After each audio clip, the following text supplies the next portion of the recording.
Hi guys, tignan nyo ang mga sasakyan, oh. Panay ang biyahe. Ang dahilan, mayroon silang pupuntaan para makarating sila kanilang patutunguhan. Parang buhay yan guys, na tayo'y nagsusumikap at may dahilan. Parang tayo ay may hamon natin ang ating buhay sa hirap. Alam niyo naman guys na ang buhay natin ay napakahirap. Kaya tayo ay nagsusumikap. Walang tigil sa pagsusumikap upang makamit natin ang tagumpay. Di ba?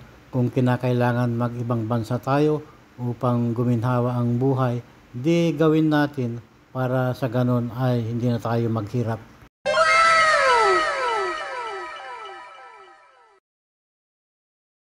Kaya guys, pag nasa ibang bansa na tayo at magandang ating trabaho, at magandang ating kita, mag-ipon tayo ng sarili natin.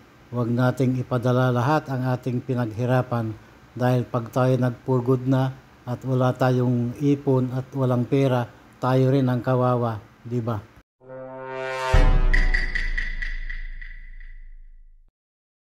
Maging masinop tayo guys sa ating mga kita. Huwag nating ipadala lahat ang ating pera sa ating mga mahal sa buhay. Dahil alam mo naman, ang ating mga mahal sa buhay, wala na silang ginawa kundi umasa sa ating padala. Di ba?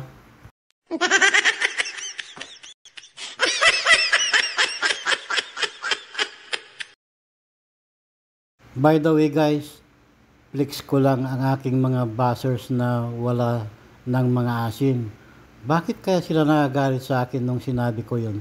Wala naman akong pangalan na binabanggit doon, bakit sila apektado? Dahil ba ay guilty sila? O dahil ba sa talagang wala ng asim sila? Bakit sila magagalit? Eh hindi ko naman sinasabi ang kanilang mga pangalan.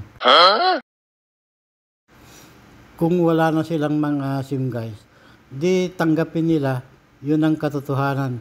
Dahil po ang pagtanggap sa katotohanan sa dibdib na kaluwag.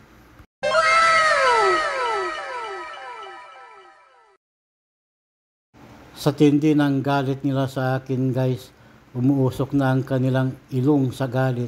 Kung ano-ano lang ang kanilang sinasabi sa akin na mga comment below the belt pa. Kung mag-comment sila ay wagas. Grabe.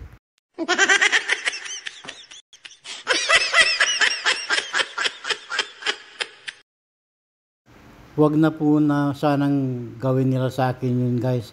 Kasi nasasak din ako. Mayroon din akong puso't damdamin na marunong masaktan at masugatan. God bless.